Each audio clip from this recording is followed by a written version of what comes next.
Hello, everyone, and welcome to another episode of Talking Games with Kellie and Andrew. I'm Andrew.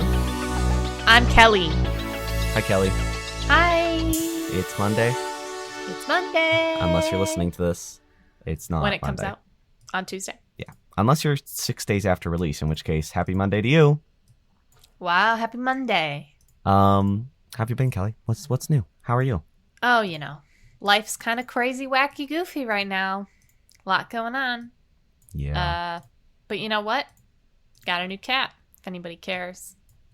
I care. Yay! What video game is it named after? None, actually. I'm sorry. I really wanted you to name your cat, like, Bubsy or something. Bubsy. Or, what's your favorite video game? Was that a serious question? No, I'm trying to think of something that'd be a really good name for your cat.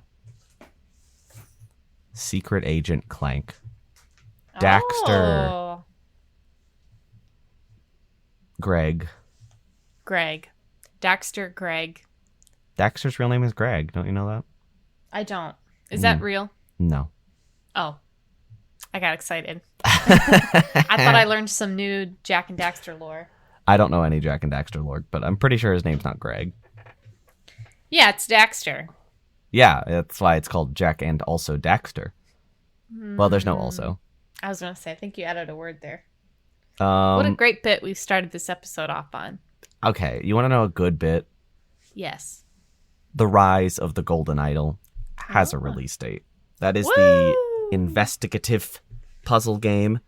Case of the Golden Idol came out 2021, a while ago. And they're making a sequel. It looks quite a bit better. I'm quite impressed with the visual style. There's a lot going on. There's a lot more like dynamic visual flair. And considering we didn't know about when it was coming out, it just said this year, I didn't know if it was actually going to hit that. But to my surprise, it is coming out November 12th.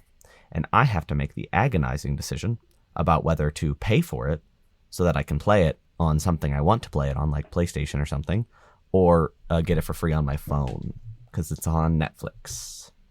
I don't know what to do. And I was hoping you could help me decide. I can't because I'm silly. What does that have to do with me deciding this? It scares me. It scares you to know which platform I choose to play this game on? It does. Because I don't want to know your business like that. What business? What platform you choose to play it on. You're gonna know. We do a podcast together where I talk about the games I'm playing. That's none of my business. I am deeply concerned about the nature of this show if you don't want to know that part of my business. If I can't tell you what platform I play games on, Kellie, we might have a problem. So you would play it on your phone. You know what else you can play on your phone? You know what else you can play on your phone? Is the next game. Destiny Rising. Oh. So if you like Destiny and if you like mobile games, I have great news for you. There's a new mobile game called Destiny Rising. I don't know when it's coming out. Closed alpha in November. So whatever that means, you can pre-register now if you're interested. This is one of those things where it's like mobile gaming just feels so not suited for this genre, in my opinion. Unless you're playing on like a big iPad. Yeah, now I'm an iPad baby. That's not really. I guess that's mobile gaming. I'm an iPad baby, and I've played Oregon Trail on the iPad, which is like a new version of the old game. And Cooking Mama, I've played on my iPad. And Pizza, I've played on my iPad. But I just feel like this is dumb. Okay, yeah, here's what I'm thinking. Mm-hmm. I really want to see some Destiny numbers. I want to understand what kind of player count and what kind of revenue generation Destiny does. Because from like the sounds of it, from like the way PlayStation is handling their acquisition of Bungie and all that, doesn't seem like things are going amazingly. And also, like, I know people who play most of the big platform games, you know, most of the games that are like constant money generation games. I know at least a person or two who plays it to some extent. I don't personally know anybody in my life who plays Destiny 2. I don't know Yeah. why. I played the first Destiny and I didn't like it. So Did you it's play more it when it came out? I played it probably like a year or two after. I I don't played think that it's just more suited to like a group. Like I'm sure this game is really fun if you have like a raid group like with WoW, but playing it on your own is just not fun at all. So I can't imagine. It's my long-winded way of saying that I'm a big old loser with no friends. No, it's I love playing video games. Lately, especially, I've been having difficulty like just finding the time. So like times pop up, and I'm like, oh, I gotta play. The idea of like having an organized group that you have to play with consistently, I'm like, that sounds really challenging to organize with multiple friends and stuff. Unless that's like all you do. Yeah, I don't maybe want to in attack college. the gamers. It feels like one of those things that would have been a lot more accessible in college when people were close to one another and had more time on their hands. Or in high school when you have literally nothing going on. Yeah. Yeah. But except for Homecoming. Silent Hill Homecoming. oh, okay. It sounded huh. It really sounded like you were setting up a transition, and I had to like urgently look at the list and look for something related to Homecoming, and there's nothing. I think that this might be a rare situation in which I don't have a great transition for you. Rare's Craig Duncan is rising to become the new head of Xbox Game Studios. This could be good news because Xbox Game Studios has been a little bit in a rut. A little bit might be an understatement. Xbox Game Studios has been in a rut for the past chunk of time. They haven't been releasing a ton of hits, and one of the biggest hits they released in the past couple years was from a studio that they shut down, that Tango, that being Hi-Fi Rush. Even like the games that were critically pretty well received, like Hellblade 2, I feel like came and went with no fanfare. So this could be good news to have somebody new involved, but also Rare is... I mean, what does Rare do these days besides make a bunch of money off Sea of Thieves? Like, that's all they do, right? Yeah. So I don't know how good this could be. We'll find out at some point in the future, I know, but like, it's the same thing as like PlayStation, where Herman Holst took over for the head of PlayStation Game Studios or whatever. And it's one of those things where it's like, okay, we won't actually see the impact for at least like 4 years. Once whatever he's doing different starts happening. Like, once whatever he did different starts being shown up in video games that are actually releasing, because games take, at least 4 years to make these days. So I don't have anything insightful to add other than that the name Herman Holst is crazy. Herman Holst? Herman Holst. HH. That's like Hulk Hogan. He's like Hulk Hogan, but he did not show up at the RNC. I told you I have literally nothing insightful to add to this story. Well, I'm the one who brought up the RNC. That's true. I regret that. That's okay, because you know what? It's getting political. Yes. It's getting, we're in a turbulent time in American history, much like the past 5, 10, 20 years. Why is your cat just destroying your apartment? Yeah. Sorry. I wanted to leave some silence so that if you needed to cut that part, you could. No, I'm going to point out her knocking things over. She's just being a little bit silly right now. She's acting like one of the Demogorgons. Wait, what are they called? Demogorgons. Wait, no. Wait. Wait, were you serious when you said that? Was that your serious guess at what they were called? Not guess, I just forgot. Give me the first letter. What do you think a Demogorgon is? It's from Silent. Oh my God, are you okay? Should we pause and call somebody? Stranger Things and Dungeons and Dragons, right? Right. So, but no, give me what's the first letter of whatever those things are called? W. Waba Fett.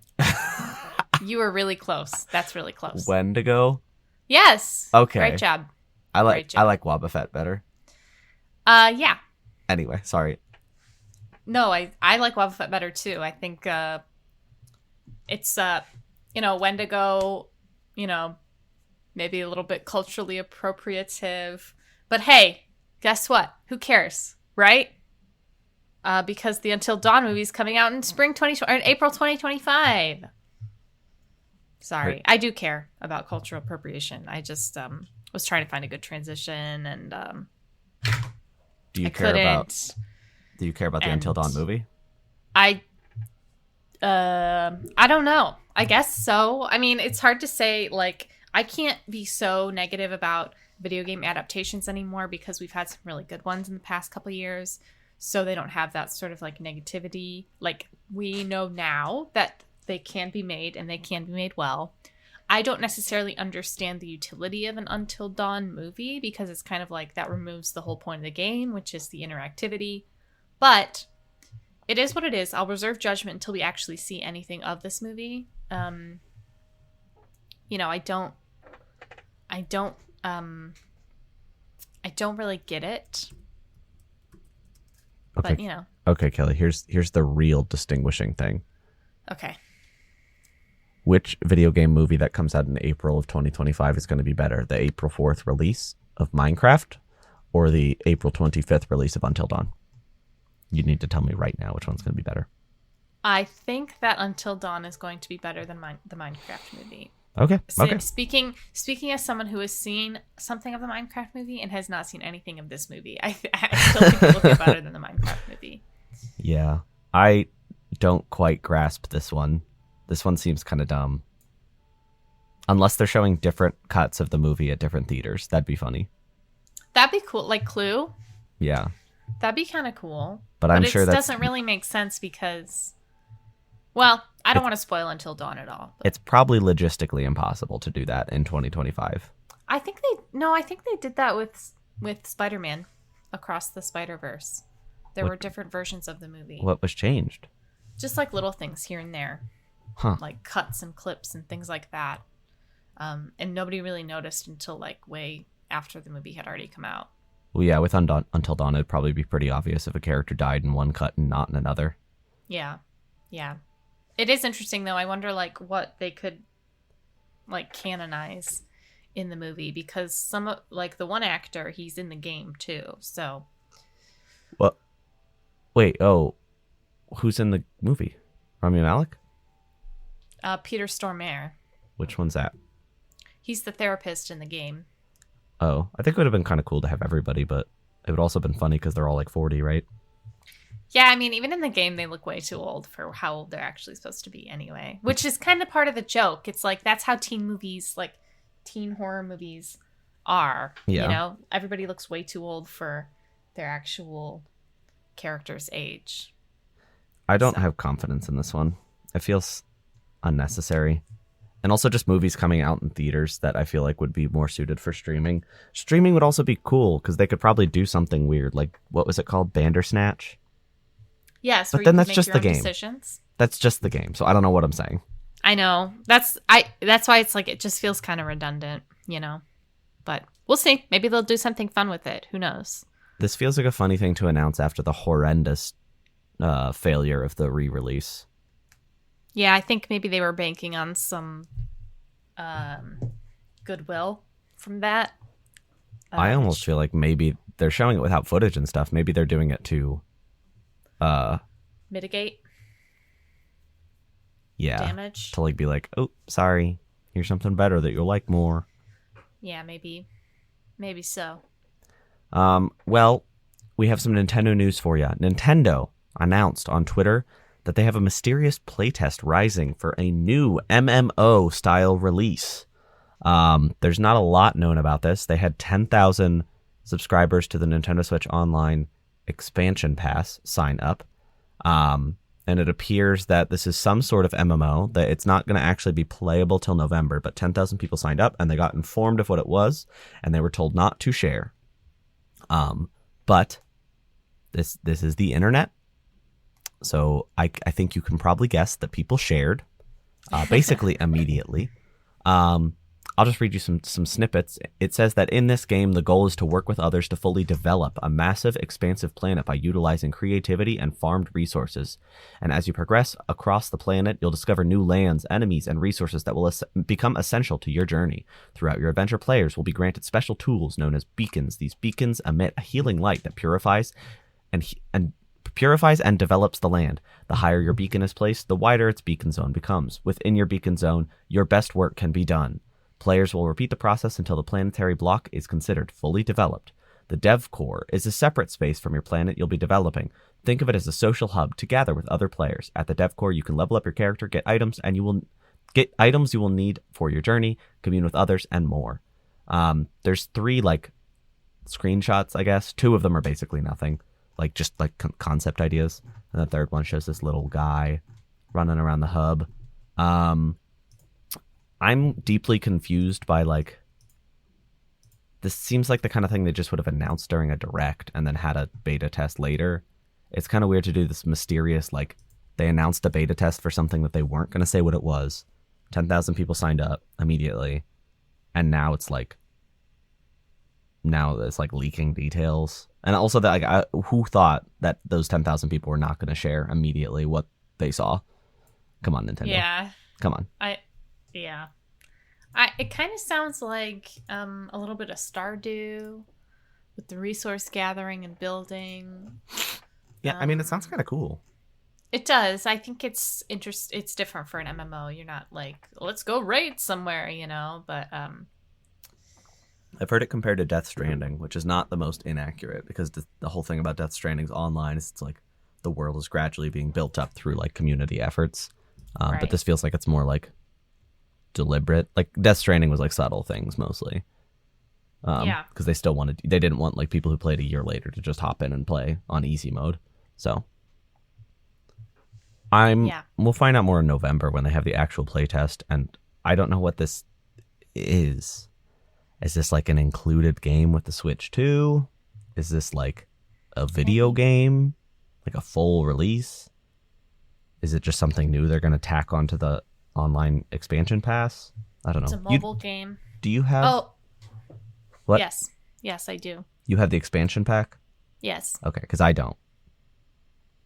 Because I don't do. care to play N64 games. I do, because there's a man who lives in this house who likes to play the N64 games. I don't. Well, we'll scope it out. Yeah, find out in November. You'll hear from us again. The situation is. We'll cancel the Dragon Age episodes so that we can talk about that instead. Much like Bandai Namco has canceled a bunch of different titles, and is kind of pushing people out in very nefarious ways. Have you ever heard of this practice? No. This is like a Japanese thing where it's like firing by shame. Because Japan has a work culture where they're like, you need to feel like a pride and accomplishment. So in order to fire you without having to pay severance or anything, they will stop giving you work. So you just show up to work and they send you to an empty room. And then you go home at the end of the day. And they just hope you quit so they don't have to pay severance. Yeah. It's like really wild. It's a little scary. I feel like as a stupid American, I would be there and I'd be like, I'll just chill all day, I mean, that sounds kind of nice, but also like I don't know if they're allowed to like do like chill. Are you allowed to bring your Switch, or you just have to sit there and like look at a computer screen? It's just not it's very icky. It feels it's not good. I mean, it is icky. Like these people are, I don't know. It's just fire them, Ugh. I would like to know where this decision was coming from, because Bandai is really good at making games, and there's like clearly a creative energy here, but Bandai is also technically owned by another company called Bandai that's not like creative minded. Like that's like a money making business company, and I wonder if maybe that decision was made by them. Canceling multiple projects sucks because like they make good stuff. I want to know what those games were. One of them was with Nintendo. Who knows what that would have been? What if that was the new? What if that was the new Mario game, Kelly? What if Nintendo didn't make? I'm not even. Of course, Nintendo's making the new Mario game. I don't know what it was though. It could have been a lot of things. It's a real disappointment, and it's also a crappy way to let your employees go. Yeah, it's like, ugh, it's terrible. That's actually how I'm going to fire you from this show. Okay. I'm just going to start reading every story and not leave gaps for you to respond. Well, you don't pay me anyways, so I would just quit. You would quit? Yeah, if you were like not letting me do anything, I would quit. Hello, everyone, and welcome to another episode of Talking Games with Kellie and Andrew. I'm Andrew, and now we're going to talk about the news. I'm also quite disappointed in you, Kellie. Why? I had a running joke that I snuck into the sheet this week, and you didn't notice, and I'm considering canceling the show now. Wait, okay. Let me look. I'll give you 23 seconds to see if you notice the running bit. Well, you spelled Veilguard wrong. Oh. That's not the bit. The bit is higher up than that. I'll give you a hint. I'm looking. Okay. There was a shared bit of terminology between the first two stories by pure happenstance. Oh, so Rising? Yeah. So I just jammed that into every story in the weirdest ways. That's crazy that my brain didn't even register that you did that for every single story except for the last one. Yeah, I wrote Craig Duncan rising to become new head of Xbox Game Studios. Until Dawn movie rises on April 25th. Nintendo has mysterious playtest rising for new MMO test. Bandai reportedly cancels multiple Rising projects. Oh, I didn't even notice it in the last one. I feel like isn't that crazy how your mind can just skip over words? Because you're the story for the Until Dawn one, your brain probably just read that as releases. Yeah. That's not a spooky. funny bit. I was just surprised you didn't notice. Yeah. Hey. Hi. Look at my cat. Audience, the cat is cleaning itself on an office chair. This is a big deal. Is that where she will be working her job that she has? Yeah, we're putting her to work because she's too tiny and too cute. So yeah, I get that. My cat doesn't work, and that really frustrates me. He refuses. We should eat him.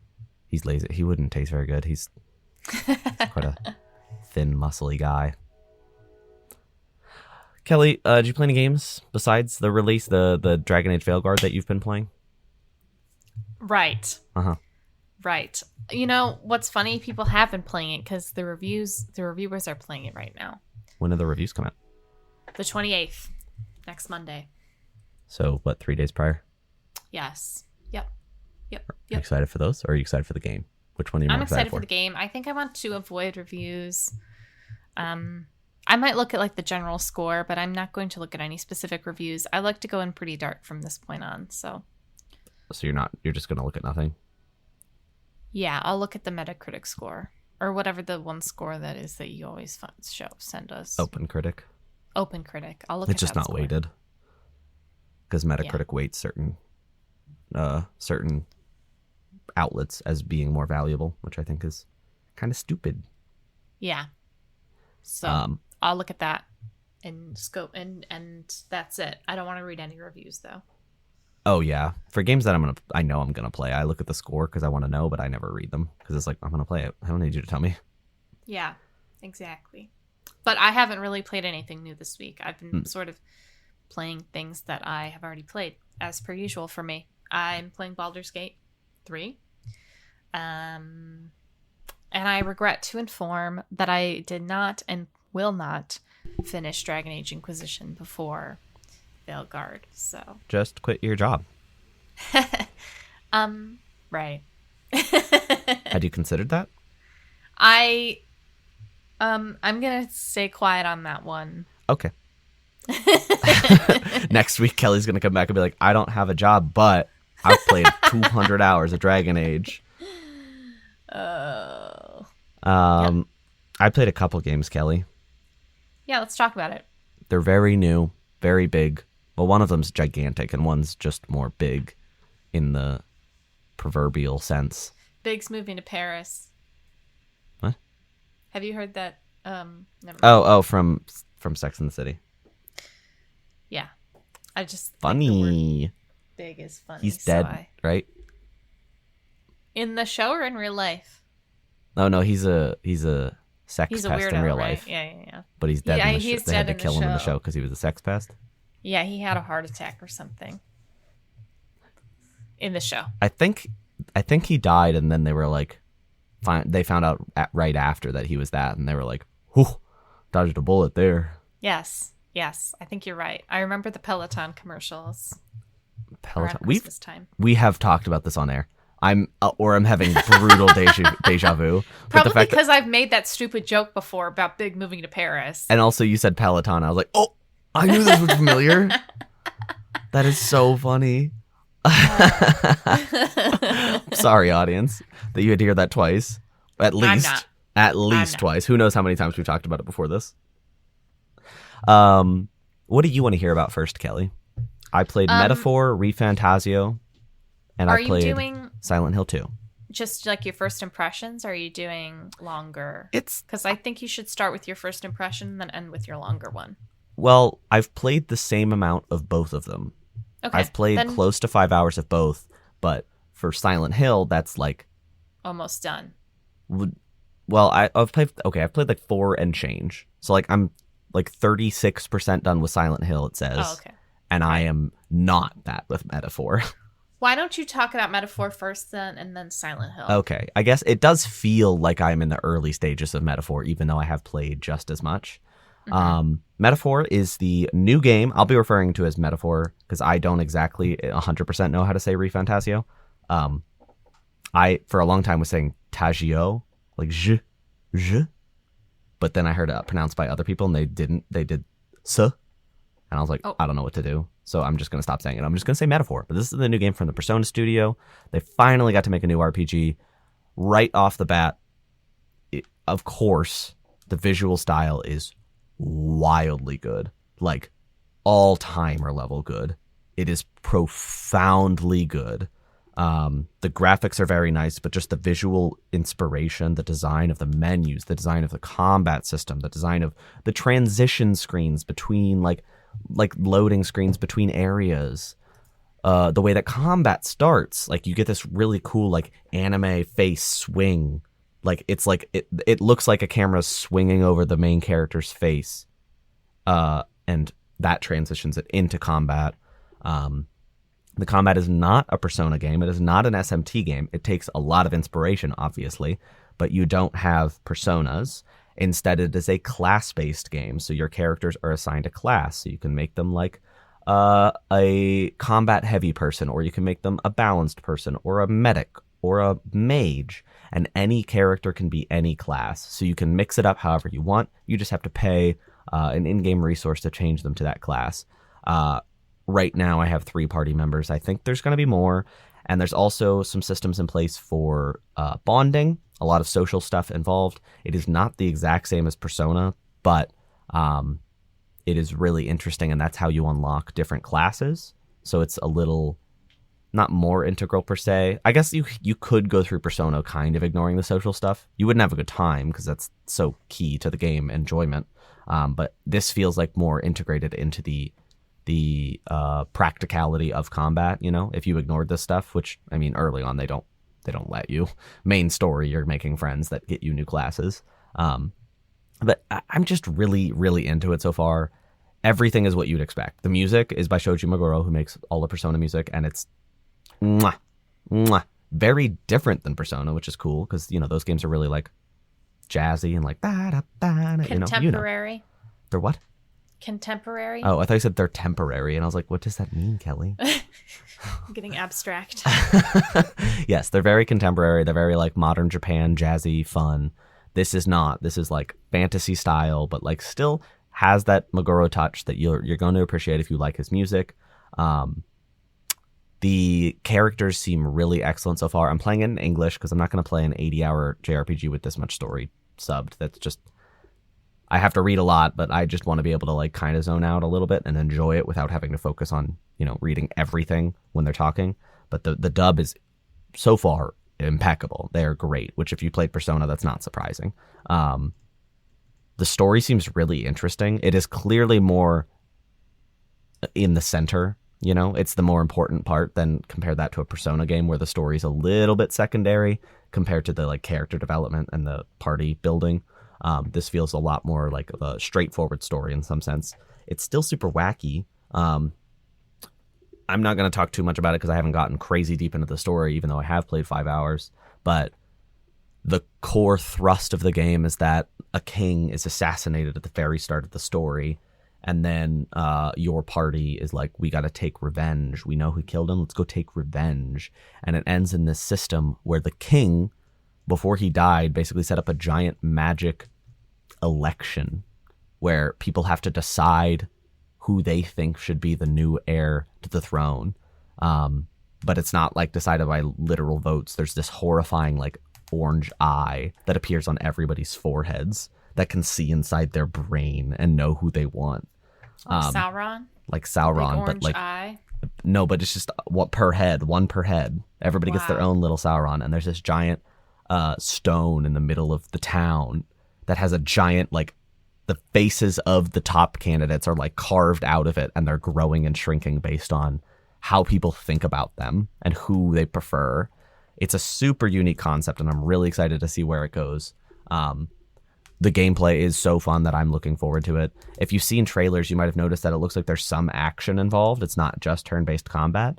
That is the case. So when you're fighting and going around the overworld or whatever, you can slash your sword at enemies, do a couple hits, and it'll stun them. So you enter the battle, they'll be stunned for a little bit, and they'll have a little bit of damage already taken out. But you have to be careful because they can hit you back. It also means that you have to worry about dodging. You have to be worried about, if there's a lower level enemy and you go up and you swing your sword at it, you get a little bit of experience, but the battle ends. You don't have to go into a turn-based battle because you're too strong, which I think is a really cool concept. They definitely dabbled with that in Persona 5 when you're in like Mementos and you'd crash in with the bus to low-level enemies. They just die. So this feels like a more action-oriented way to approach that, because if you approach a mob of 5 wolves, you have to worry about killing all of them before any of them can hit you. So it's not just like, boom, done. It's more, there's a little bit more thought involved. But I'm in love with the game so far. I'm looking forward to absolutely diving in. I have been a little bit behind, and that is because it is not the only new release that I played this week. The other new game I played is the remake of Silent Hill 2. And I'm going to straight up eat my words. I'm going to call myself a dingus right at the start. I'm not a dingus, but I'm a dingus. You're not. Oh. Here's the thing. I doubted this game a lot. I thought this game was going to be bad because Bloober is not a very incredibly proven team. Konami is not the best at managing. And I think one of the key things is that the marketing department over at Konami did a bad job with this one because it looked kind of bad in a lot of the marketing material. But the game got reviews that were really exceptional. And I was like, oh, there must be something here that I just couldn't see in that marketing. So I went ahead, bit the bullet, picked it up. I've only been playing this game at night. So it means I've had less time to play it because sometimes I'm able to play, but it's sun out. I'm like, I'm not going to play when the sun's out. I can only play this game when it's dark. And I turn off all the lights in my house and I focus. I really focus on the game. This game's scary. This game's genuinely frightening. I don't want to sound like hyperbolic right now. Because I'm not done with the game. A lot could change. But Kelly, I think I adore this game. Wow. Like a lot. Like That's a lot. Good. What without getting too spoilery, where are you at right now? Like location?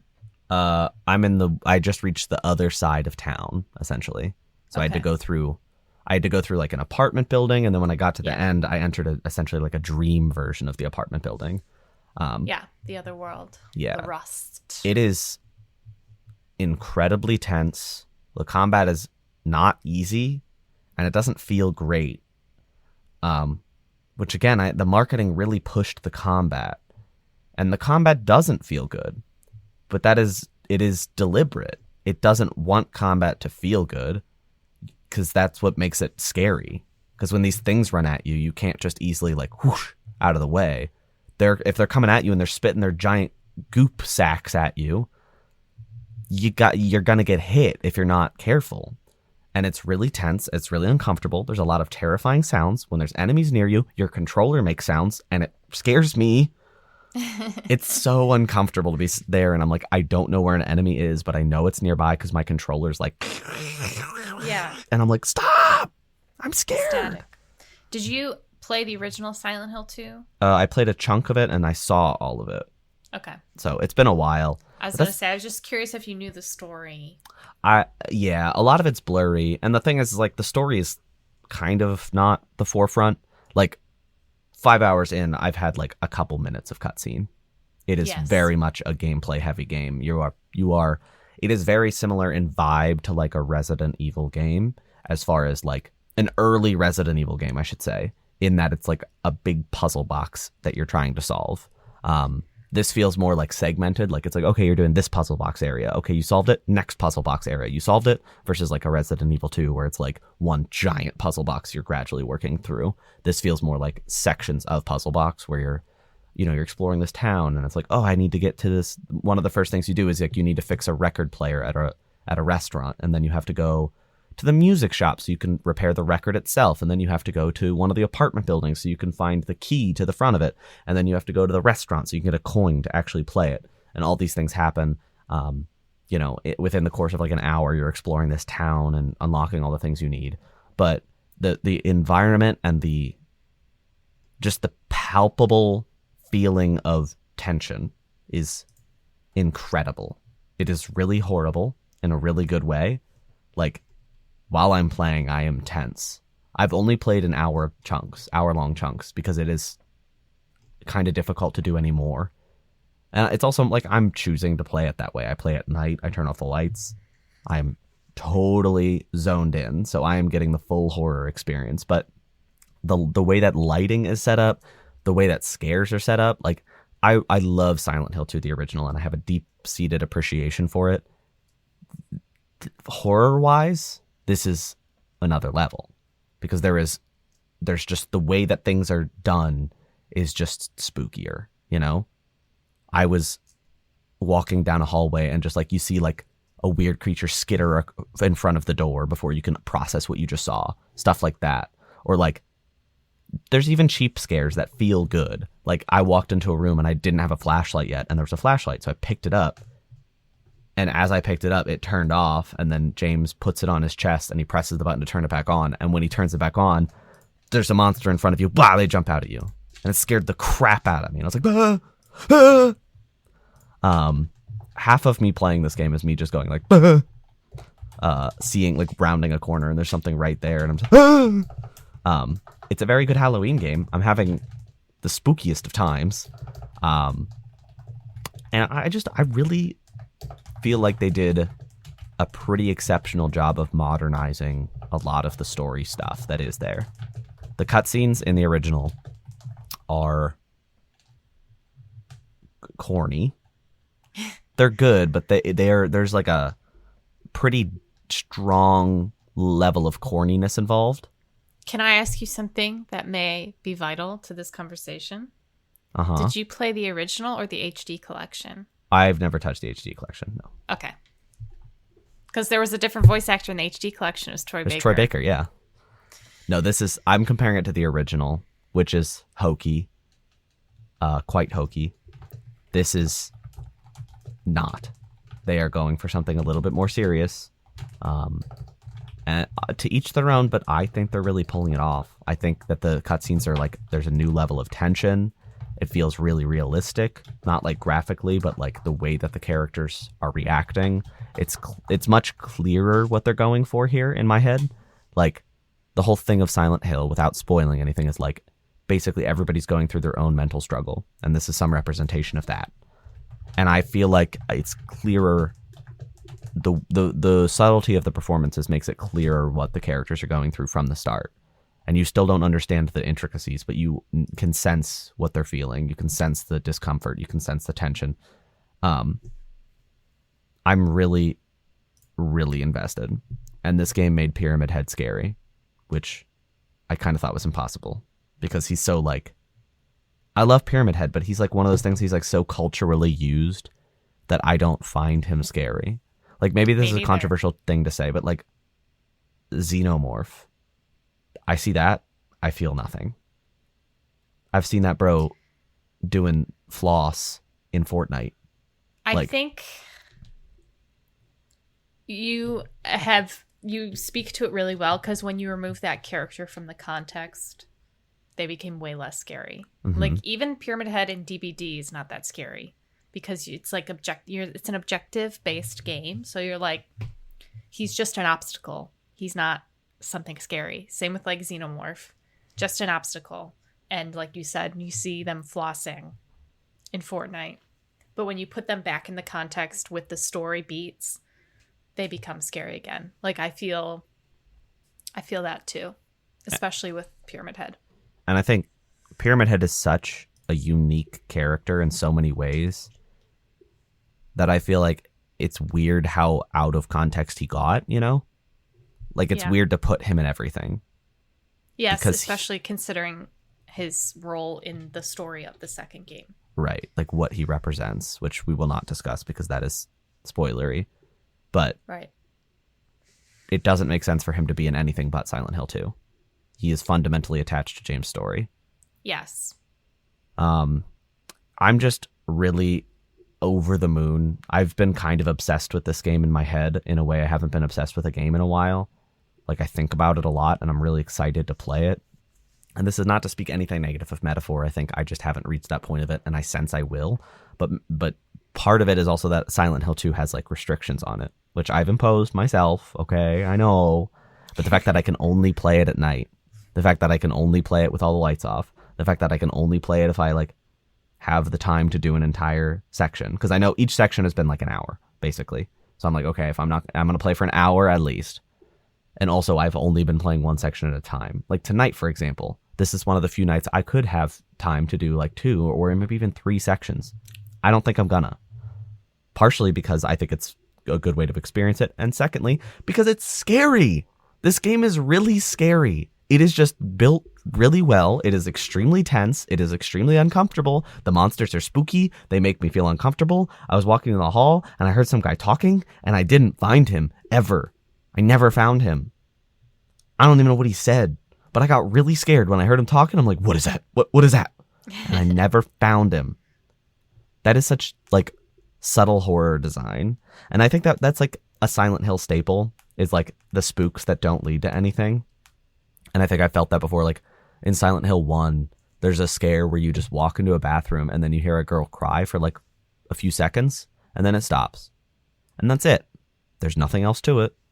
And I think that kind of stuff gets me way more personally. Like the subtle things where you never get answers and you always feel like you're missing some bit of information, but you like it's on like right outside your grasp, if that makes sense. It feels like I could have a grasp on this world and the game keeps pulling it right past where my reach. Yes. And I really love that.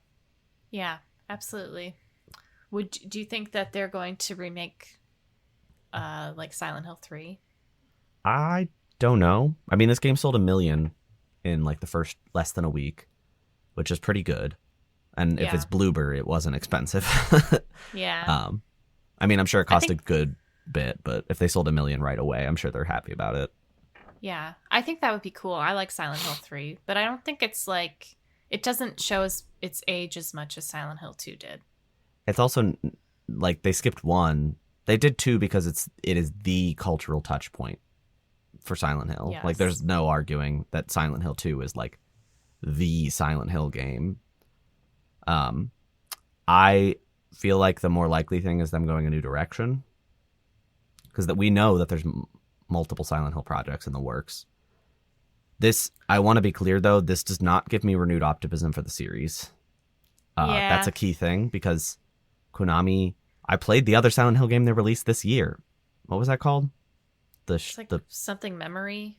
Shattered Memory? No, that is a Silent Hill game. Shattered Memories is a different one. It's like Promise of something. Free PS5 Silent Hill game. It was called The Short Message. Short Message. Wow. I was so wrong every time I opened my mouth. It wasn't good. Well, you had Shattered Memories, which is Short Message. That's the same vibe. Yeah, SM. S S It's S M. SH too. M. That's Rihanna. Mm-hmm. Anyway, I don't think I trust Konami with the series still. I think that there is good things that could be on the horizon, but I'll still go in with a lot of like critical mind with what they show in the future. And also their marketing department is like, oh my god. How did that happen? How did they make this game look like they did? Like, if they should have just showed the spooks. Like, how tense it gets. Yeah, I feel like maybe that's harder to accomplish. Capture. Yeah. But if they just showed, like, if they just released a 5-minute chunk of gameplay from, like, the Rust section that I just finished, that would have accomplished a lot. You know? Yeah, I agree. Who knows? I mean, they're doing the same, not same, but like Metal Gear Solid 3, or Delta, I should say. The way they're marketing it is like tweets of character renders. And I'm like, guys, this game's supposed to come out this year. What are you doing? Like, you still don't have a release date, and you're just saying, like, look at this render of the boss. And I'm like, awesome. Are you still releasing it? Great. Anything else you want to tell us that's important about this game that's supposed to come out in the next 3 months? Next 2 months? Yeah, I don't think that game's coming out. I kind of hope it doesn't. I don't have time for it. Same. I mean, I don't think I'd play it anyway, but... I have to play 2 first. That's my problem. Because I could pick it up and play it, but I need to finish 2. Metal Gear Solid 2. And that's the one with... Raiden. Mm-hmm. Raiden with... Never mind. Okay. Not trying to get political. Riding with butt. Anyway. I stopped myself. You see that? Riding with... I stopped myself again. In all likelihood, if you're listening to this episode, before you hear us again, you will have voted. The next episode is going to be non-officially an Election Day special, because it's going to come out on Election Day, but obviously here at Talking Games, Dragon Age will be the focus. But all I'll say is that I encourage all people, if you live in America, which not all of you do, but if you live in America, I highly encourage you to vote appropriately, whatever you feel is best. Do research. You probably can sense what my opinion is based on a lot of things.